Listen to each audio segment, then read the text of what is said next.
Zuku, to speak normally, Izuku, for thoughts, Izuku, for actions.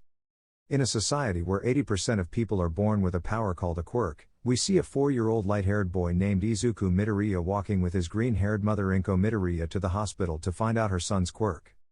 Izuku, Mom, what quirk do you think I could have? Inko, I don't know, son. Your father had the quirk to control nearby water and I have telekinesis, maybe. You have the fusion of both, hydrokinesis. Izuku, whoa. So I can be a great hero like All Might. Inko, I know you'll be the best hero. Time skip. Inko, Doctor, what would my son's quirk be? Doctor, I'm sorry, ma'am. But your son doesn't have a quirk, he's basically quirkless. Izuku, A?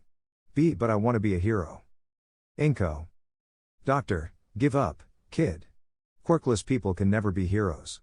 In any case, become a police officer or something. Izuku and Inko leave the hospital in total silence. Izuku sees that his mother had a dejected face after learning that her son was quirkless, while Izuku's eyes were crystal clear and about to burst into tears. Upon arriving home, Izuku goes directly to his room without saying a word, where he sees a photo of his mother, a green-haired woman with emerald eyes, a light blue-haired man with golden eyes, and a baby just over 5 months old, light blue-haired with golden eyes. Izuku, I'm sorry, Dad. Even though I don't remember you, I promised to become a hero so that no one would lose a family member. But even though I don't have a quirk, I won't give up. I will keep my promise. I will be a hero who saves the lives of innocent people. Once Izuku had said all that, in the immense silence that lay in that house, the cry of a blue-haired boy could be heard, finally bursting into tears. Once he stopped crying, his mother knocked on the boy's door. Inko, Izuku, can I come in? Izuku, yes. Izuku, Mom, can I be a hero? Inko, I'm sorry, Izuku. But a quirkless can't be a hero. Inko hugs her son as he stands still with his eyes open.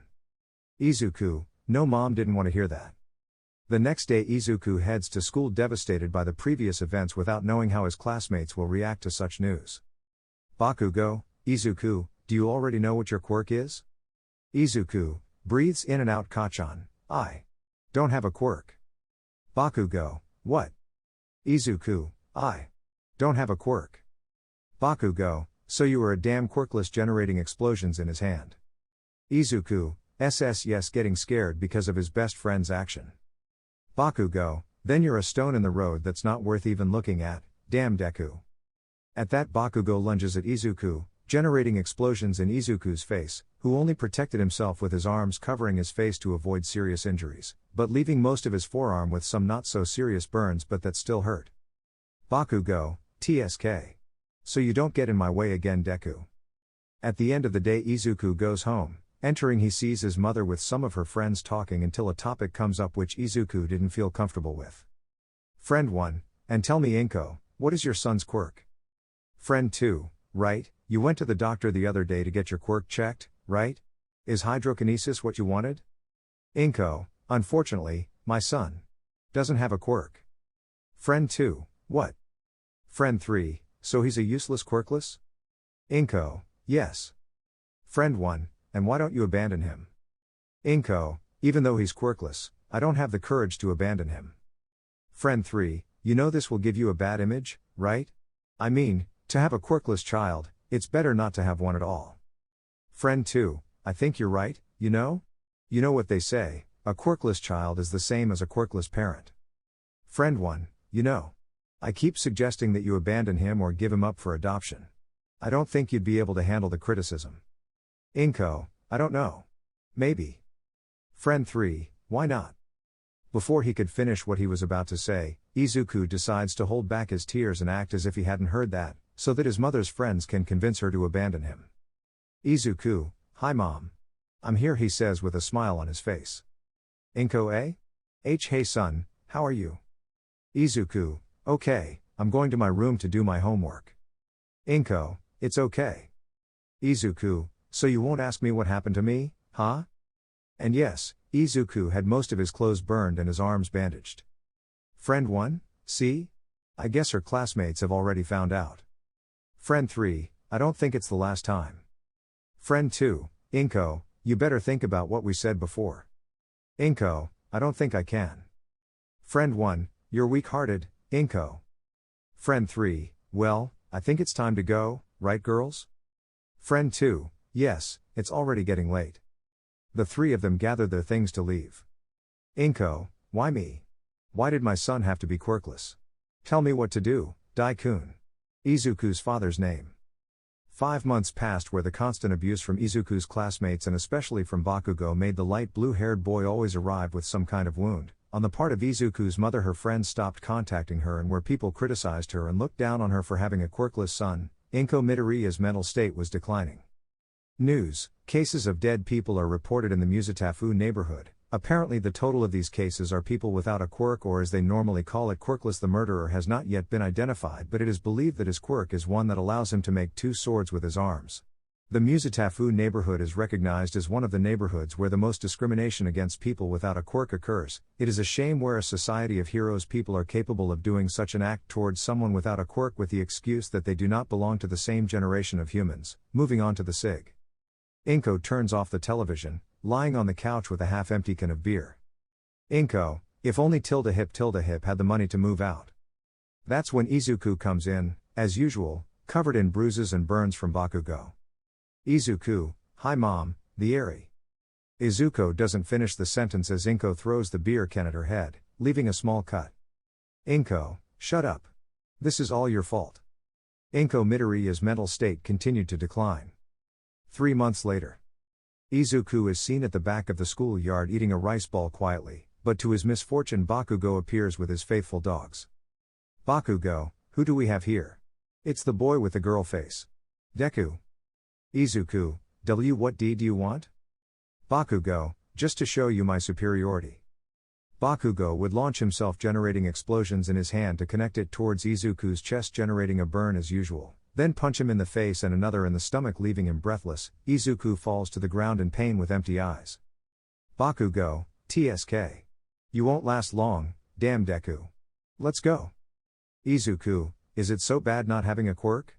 Because everyone mistreats me, looks at me with disgust, not even my mother or the teachers care about me. Why am I still alive?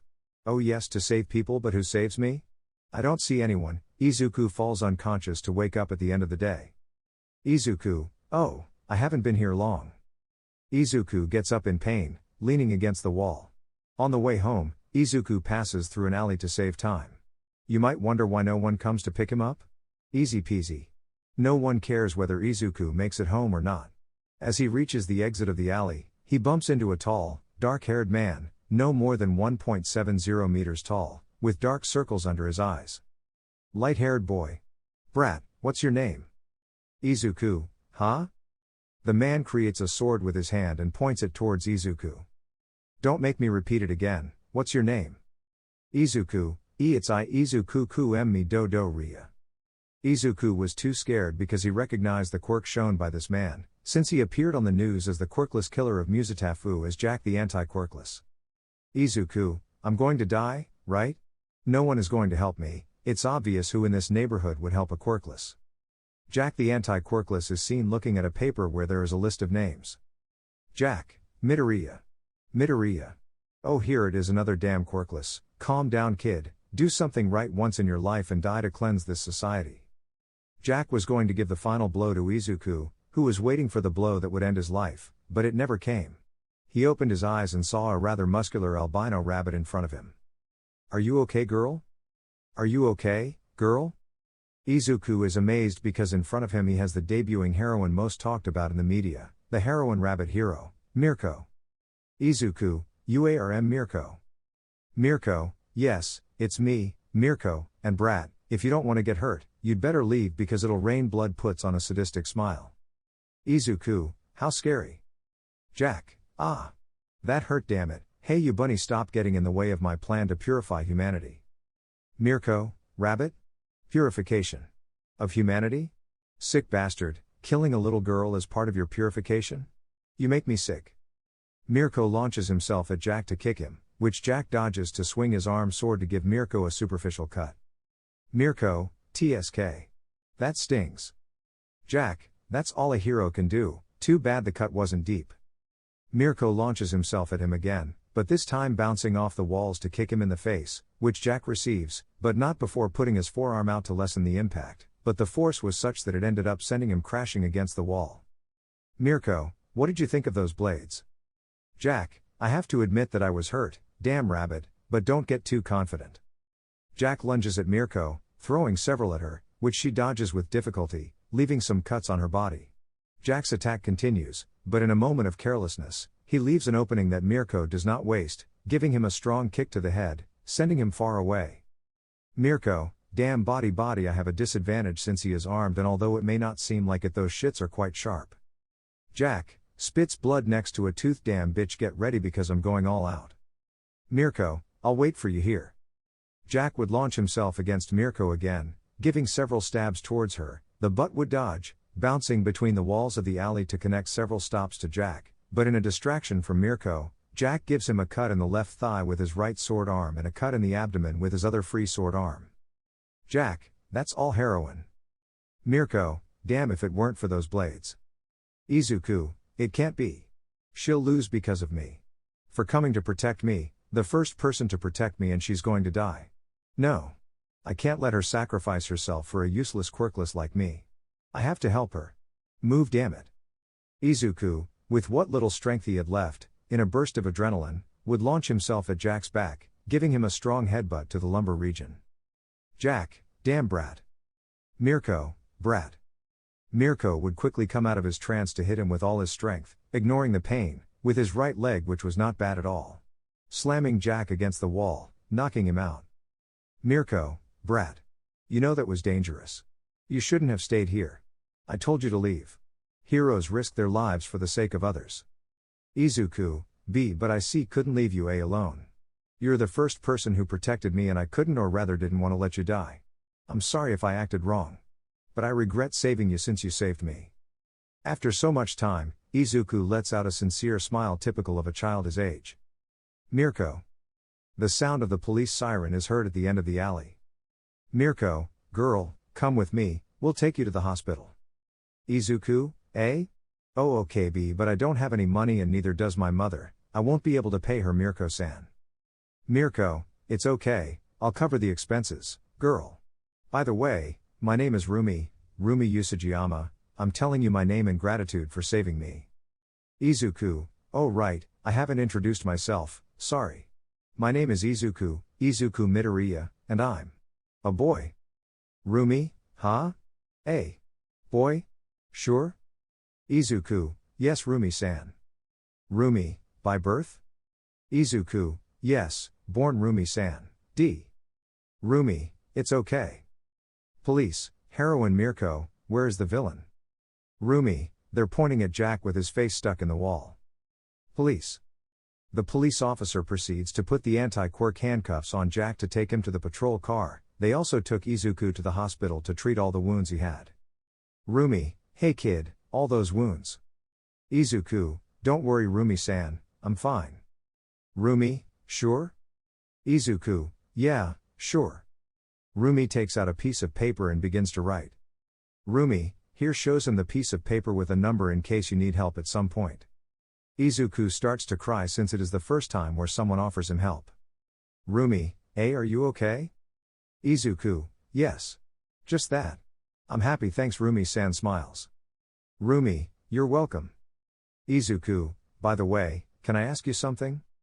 Rumi, yes, go ahead. Izuku, inhales and exhales. I can be a hero without having a quirk. Rumi notices the child's gaze where fear, sadness and hope could be perceived, those beautiful golden eyes which until now have only suffered. Rumi, I can't say no to the brat. If I tell him I'm afraid he'll break down and never get up again. I have to give him a ray of hope. Rumi, brat. If you try hard and don't stray from the path you will succeed. It will be difficult but I trust you. Izuku's eyes widen in astonishment as he expected another denial, but it wasn't like that. The person in front of him trusted him to be a hero. Unable to hold back his tears any longer, he throws himself at Rumi to hug her. Izuku, thank you. Rumi-san. 4 months passed in which Izuku turned 5 years old. The bullying and criticism towards the older Midoriya did not change, they continued day after day, but in Izuku something changed, but for the worse, since apart from his classmates, especially Bakugo, Now his mother also joined in the physical abuse, but he was able to resist, thanks to Rumi's words, which although for her were only words of encouragement towards a hopeless little boy, for Izuku they were the words that kept him alive. We are at the end of the classes where, as always, Bakugo approaches Izuku. Bakugo, hey nerd. Why the hell are you still alive, and why the hell do you insist on being a hero? Being useless won't make it, and yet you still want to be one, and that makes me sick. Izuku, B, because there is someone who believes in me and I will give everything to strive. Bakugo, whoever believes in you is an idiot and useless like you. Izuku for the first time held back his anger and showed himself visible. Izuku, take that back. Bakugo, if not what? Izuku would punch Bakugo in the face and then punch him in the stomach, making him spit out saliva, but unfortunately Izuku isn't as strong as Bakugo, so Bakugo quickly recovered to subdue Izuku and his two. Izuku would punch Bakugo in the face and then give him another one in the stomach, making him spit saliva, but unfortunately Izuku is not as strong as Bakugo, so Bakugo recovered quickly to subdue Izuku along with his two henchmen. Bakugo, now you've really screwed up, nerd. Bakugo and his henchmen would go out to the forest near the school, where they would begin to hit Izuku harder than ever before. Bakugo was giving Izuku too many explosions in the thorax, leaving him without breathing, but what Bakugo did not know is that he broke a rib which pierced a part of his heart. Bakugo, TSK. Let's go, I think he's learned his lesson. Henchman 1, are you sure it's okay to leave him like that? He's not too badly hurt? Henchman 2, yes, I think we should call an ambulance. Bakugo, leaving him there won't make him die. I've controlled my strength enough to not kill him. I think. Henchman 1, you think so? Bakugo, it doesn't matter anyway, let's go. Izuku closed his eyes, slowly sinking into the warm light that reached him. Are you? Who entered my soul corridor? A mini-me? No, no, no, no. Hey, are you okay?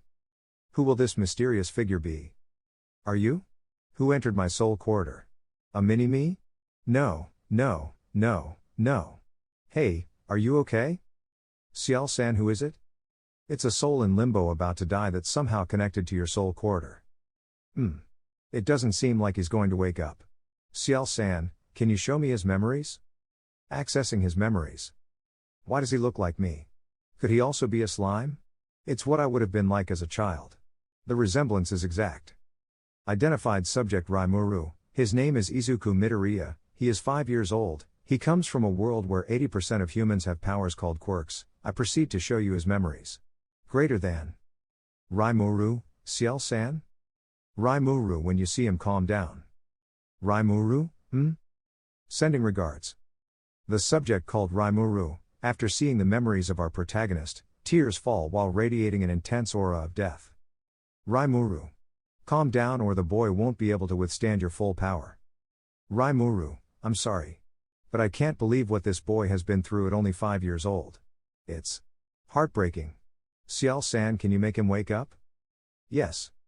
Izuku slowly opens his eyes until he sees a figure very similar to him. Izuku, where am I? Am I dead? And why do you look like me? Rimuru, answering the first question, you are in my soul corridor, basically you are about to die, that already answers the second, as for the third. Rather you resemble me, but we are not blood relatives, nor are you my reincarnation, so. It is just a coincidence. Izuku, oh. Ah. Pardon my manners, I'm Izuku Midoriya, nice to meet you, ha. Rimuru, oh right, I'm Rimuru Tempest and I'm a slime. Izuku, slime? At that point, Rimuru would turn into his slime form, leaving Izuku in awe. Izuku, impressive Rimuru-san, is that your quirk? Rimuru, mine are not quirks Izuku-kun, you see although I am a slime I am also a god and my abilities are many and varied, so to simplify it. Let's say it's like magic or so you understand me better. It's like many of the best quirks intensified by much, showing a gentle smile. Izuku, impressive. A god? Then. I've been disrespecting you, Rimuru-sama. Excuse me for interrupting your soul corridor. He would bow in apology. Rimuru, calm down Izuku-kun, there's no need to add the sama, besides it's not your fault, it's mine for seeing your memories without permission, so would you forgive me for that? Shows him a kind smile and apology. Izuku, don't worry, Rimuru-san doesn't bother me at all. With a smile, but you can see the sadness in it. Rimuru, Izuku-kun. You've had a very difficult life. I'd like to make you a proposition. Izuku, go ahead without problems with a smile. Rimuru, would you like me to offer you power? Izuku, huh? But why would Rimuru-san offer it to me? Rimuru, Izuku-kun, you have had a life without offense deplorable, and since I am a god I would like to help you since I have the power to do so. Izuku, crying, thank you. Rimuru-san, thanks sniff. Rimuru, but first I would like to ask you what you would use the power I gave you for? Izuku, there is one person who believes in me and believes I can be a hero, and for her I will strive to be a hero who saves defenseless people with a smile. Rimuru, upon hearing this, gives a big smile of satisfaction at what the light-haired boy said. Rimuru, Ciel-san, what power could we give him? Apparently in his memories he's a fan of heroes and even has a notebook where he writes down all his powers. We could give him Heia's unique skill, which allows him to create powers based on the wielder's imagination. Rimuru, sounds good to me. By the way, he can make a copy of the King of Gluttony Beelzebub but modify it so that it absorbs any attack.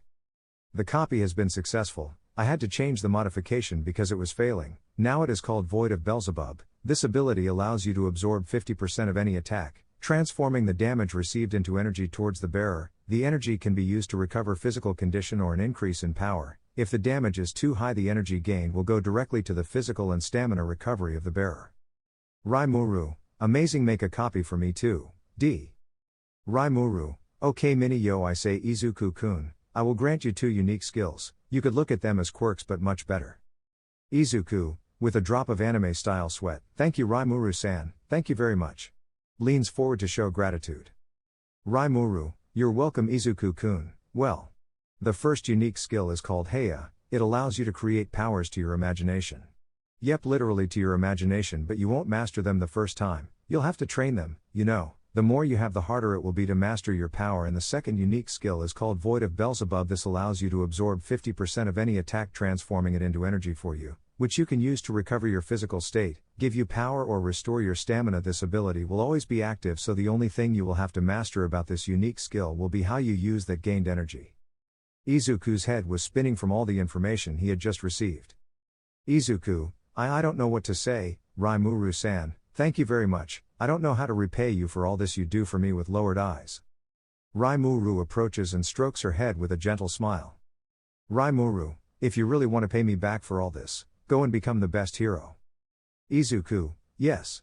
I promise you, Rimuru-san, I'll become a hero you can be proud of. By the way, weren't I about to die? Rimuru, true. Izuku, what do I do? If I die, I won't be able to keep my promise. Crouches down, clutching his head. Rimuru, calm down, I can make you return to your body which is still alive, and I will also make the rib that pierced your heart recover, so don't worry, when you arrive you won't die, you will only feel immense pain from all the broken bones you have, that's for sure chibi face.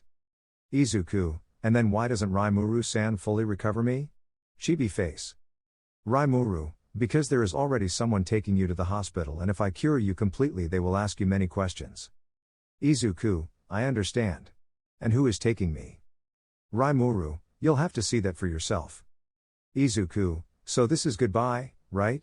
With a sad, downcast look, thank you very much, Rimuru-san. Will we see each other again sometime?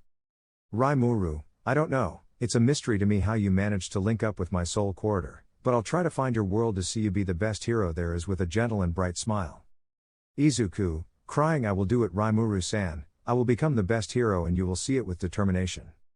Rimuru, it will be a pleasure to see that. Izuku-kun smiles at him until we meet again. A few minutes ago, before Izuku woke up again.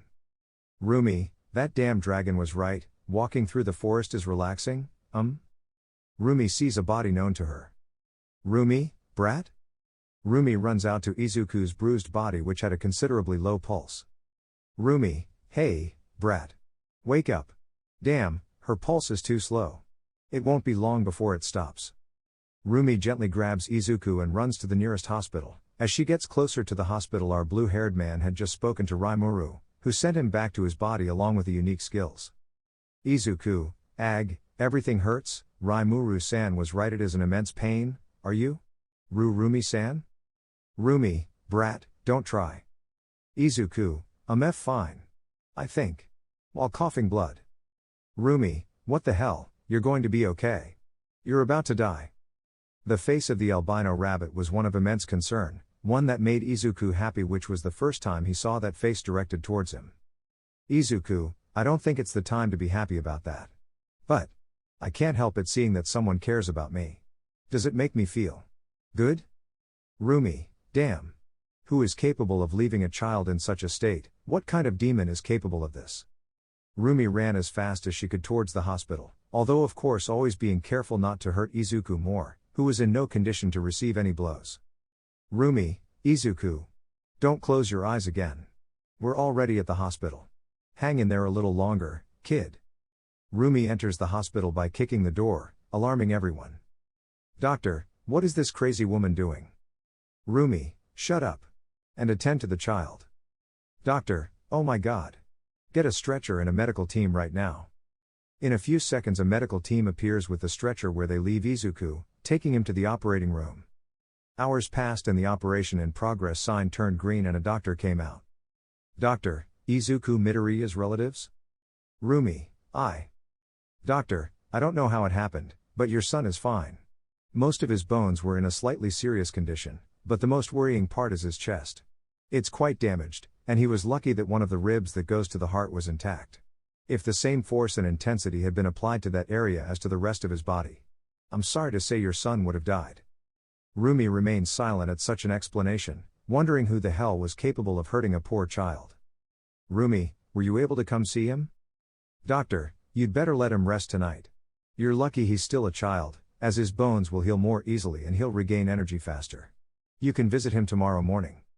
Rumi, okay. The next day, Izuku woke up in a very white room covered in bandages and medical equipment. Izuku, the hospital? Right, Rumi-san brought me yesterday. I have to thank her, but I don't know when I'll see her again. On the other hand, I feel good. It's as if my bones had regenerated until they were fractured instead of having them in pieces. Could it be Rimuru-san's unique skill?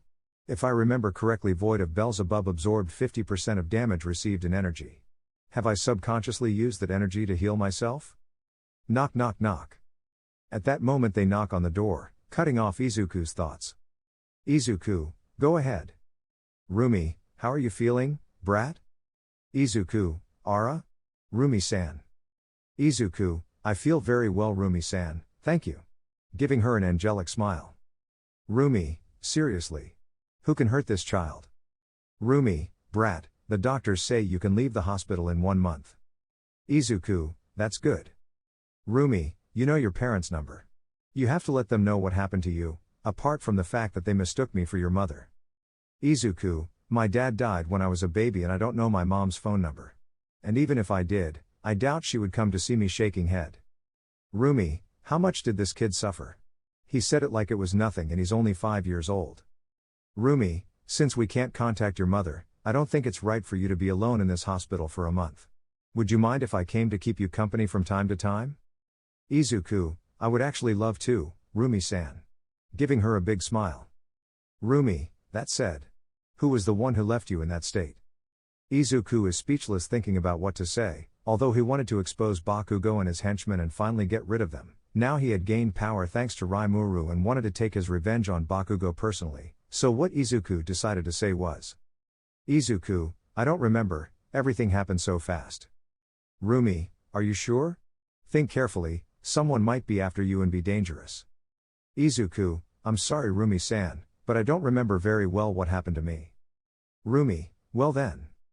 The month passed very quickly for Izuku, since after a long time he was able to talk to a person without them looking at him with contempt. During this month, Izuku and Rumi ended up becoming fond of each other. Anyone who passed by would see a very tender family scene. Mirko, I can't believe it, it's been a month and Izuku's mother hasn't made an appearance. This makes my blood boil with anger. How can she leave such an adorable and loving child alone for so long? Rumi said as she walked towards Izuku's room. Rumi, Izuku ready to go? Izuku, yes Rumi-san, I'm ready. Rumi, okay. I'll escort you home so nothing bad happens to you, and so I can meet his mother and ask for explanations. Izuku and Rumi were leaving the hospital on their way to Izuku's house as they walked calmly and chatted happily, arriving at the Musatafu apartments where Izuku lived. However, as they reached the door of his house, there was a rather strong smell. Mirko knocked on the door but no one answered. Rumi, tired of knocking, decided to kick the door down. When the door fell, a very strong smell of putrefaction came out. Izuku entered the house followed by Rumi, finding the living room full of beer cans accumulated over the last year, junk food wrappers, half-open pizza boxes with half-eaten pizza along with some rats, and in the middle of the living room, the lifeless body of Inko Midoriya, Izuku Midoriya's mother, hanging. Izuku, seeing his mother's dead body hanging decomposing, was in shock with a dead look, noticing that on the table there was a letter. Izuku approached to pick up the letter, knowing more or less what was written in it. Rumi comes out of her shock when she sees Izuku pick up the letter to read it. Rumi, what does Izuku say? Izuku, read the letter aloud. This is directed at the biggest mistake of my life. If you, Izuku, since your father passed away everything got worse. The idiot was a womanizer who died of a drug overdose, and not satisfied with that he left me a useless quirkless like you. Because of you all my friends moved away and I had to live through hell, meanwhile you lived comfortably. My death was caused by your useless quirkless fault. It hurt me to write this, crying face. Don't worry, Inko suffered a lot in hell. Rumi was perplexed, tears streaming down her face. How could a mother possibly write all that to her son after committing suicide? All that venom directed at that adorable, loving, and kind boy? How much did this boy suffer? Why did they treat him like that? Just for being quirkless? Is that reason enough? How much evil is there in this neighborhood and the world in general to destroy a child like this? These and more questions were asked by the heroine rabbit Mirko through tears as she lifted up the blue-haired boy to get him out of there while the police came. Meanwhile, in Izuku's mind everything was blank, he didn't know how to react. Izuku, Ara? I'm not crying, why? Is it supposed to be that my mother just died? Mother? Could you even call that a mother?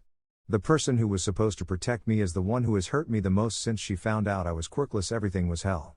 I came home every day without fail with wounds caused by my classmates, so that instead of receiving love and concern I received insults and denigration, and everything got worse in the last 5 months where she started hitting him too. Do I really deserve this? Is it really my fault that she died? Izuku comes out of his thoughts seeing that he is already at his mother's funeral. In this last week, Izuku did not respond to anyone and barely ate. Rumi was very worried about him. She feared that this loving and kind child had broken down, which she had good reasons for, but she did not want that future for the child. At the funeral there were only 3 people: Rumi, Izuku and a person from Social Security.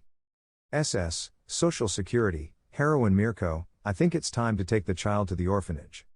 Rumi is left wondering if this is right. A child like him who has been broken should go to a cold orphanage waiting for a family who wants a broken toy. He couldn't stand it, so he decides to make the biggest decision of his life. Rumi, Izuku. Izuku, yes, Rumi-san. Rumi, do you want me to adopt you? Rumi, Izuku-kun, do you want me to adopt you? Izuku would be perplexed by those words. Did she really want to adopt him? Even though he was supposedly no longer quirkless, nobody knew that except him. Would she be willing to have me as her son despite being useless? And despite everything written in the letter? Even so, would she love him, or would the same thing happen to her as with Inko? Izuku, why would he adopt me? Rumi, huh? Izuku, what? Why would you adopt a useless quirkless like me? People would criticize you because of me. Head down. Rumi, hearing those words, felt his heart ache. That boy urgently needed maternal love. If he isn't broken yet, he's about to break into 1,000 pieces. Rumi crouches down to be at the same height as Izuku. Izuku-kun. You're not useless, you're a kind, loving, kind boy. You don't deserve the treatment that woman gave you. You deserve to be happy, Izuku-kun. I wouldn't like you to go to an orphanage and not be able to feel love. Because you're a good boy, and I don't care if you're someone without a quirk because you have a bigger heart than many of the best heroes. And I trust you to be a hero. That's what you told me you wanted to be, right? Then I'll give you all my support and watch you grow up to become the hero you want to be. That's if you allow me to become your mother, Izuku-kun. Rumi would hug Izuku, who couldn't hold it in any longer and let out what he hadn't let out all this year and especially in this last week. A heartbreaking cry, hugging Rumi tightly, letting out his frustration.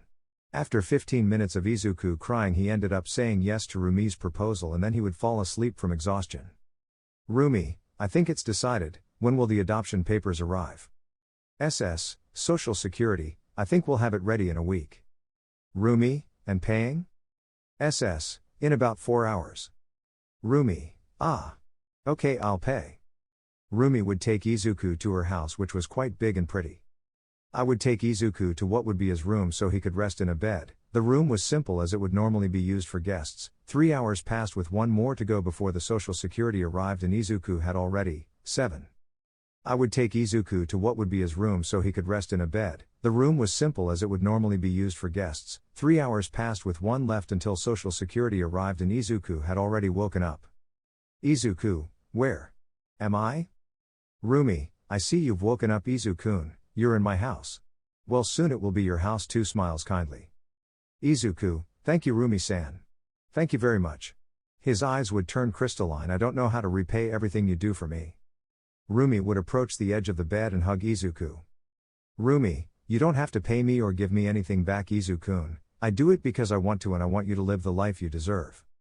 Izuku wouldn't say anything and would just stay hugged to Rumi. An hour passed in which social services arrived with the adoption papers which Rumi began to sign.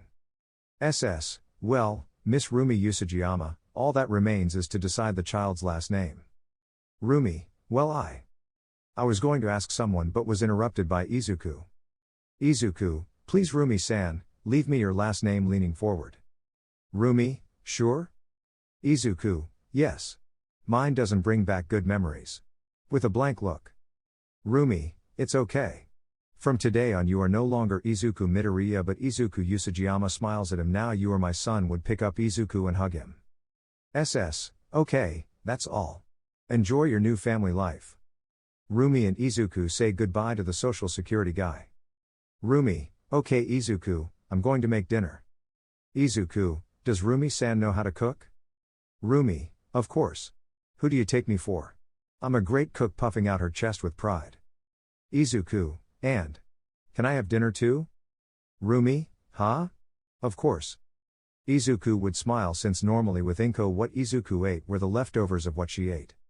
Izuku, great. And what will we have for dinner, Rumi-san? Rumi, he scratching his nose proudly. My signature dish. Katsudon. Giving him a thumbs up. Rumi headed to the kitchen to make dinner while Izuku turned on the television showing the news. Newscast, the Ryukyu heroine makes the news again, stopping robbers on Main Street. Rumi, Izuku, let's have dinner. Izuku, Rumi-san. The heroine Ryukyu is back in the news, it's amazing. Rumi, oh? That dragon? Are you a fan of hers? Izuku, yes. I'm his fan. It's incredible how he transforms into a dragon with star-shaped eyes. Rumi would look at Izuku happily since after all she was seeing him get excited again. Rumi, oh so you're also my fan or not? Smiles mockingly. Izuku, I'm your biggest fan. Blushing with embarrassment. You're my favorite heroine. Rumi, oh my god he is so cute. Rumi couldn't hold back and would hug Izuku, rubbing her face against Izuku's soft cheeks.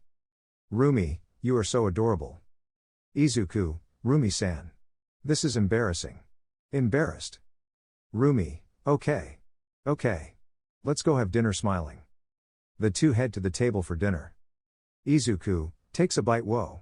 This is delicious Rumi-san. It's the best thing I've tried in the last year. Rumi, thank you Izuku-kun, I don't know whether to feel happy that he likes it or sad about what he said. Rumi, Izuku-kun, do you think we go shopping for clothes and whatever you need for your room tomorrow? Izuku, huh? Sure? I think the room is pretty good. Rumi, Izuku-kun, that room is bare minimum, it's not suitable for a child. Would it be better to decorate it? Izuku, it's okay. The next day Izuku and Rumi are seen at the mall walking hand in hand with each other. Occasionally people would approach them asking for a photo. This amazed Izuku who was seeing the influence of the heroes in person. Izuku, wow. Rumi-san is really famous, isn't she? Rumi, you think so? This is nothing compared to the top heroes. Izuku, really? That means even more people would come asking for photos? Rumi, yes, by the way, weren't you a big fan of heroes? Izuku, yes. He even had a notebook with a lot of information about hero quirks. Rumi, did you have it? You don't have it anymore? Izuku, no. They burned it at school. Rumi, who. I'll make him swallow the ground with a look full of anger. Izuku, thanks Rumi-san, but I can start another one, or rather, I have to start another one to use the skills that Rimuru-san gave me, And besides, you don't ask to hit a child, Rumi-san. Rumi, true. I just have to wait for it to grow up with a creepy smile. Izuku would drop a drop in anime style. After making the necessary purchases, our protagonists were in Izuku's already set up room. Rumi, so, it's not bad at all, is it? Izuku, it's amazing, Rumi-san. Izuku would jump on the bed while laughing. Izuku, Rumi-san, are we going to have dinner? Rumi, if we go, what do you want me to do?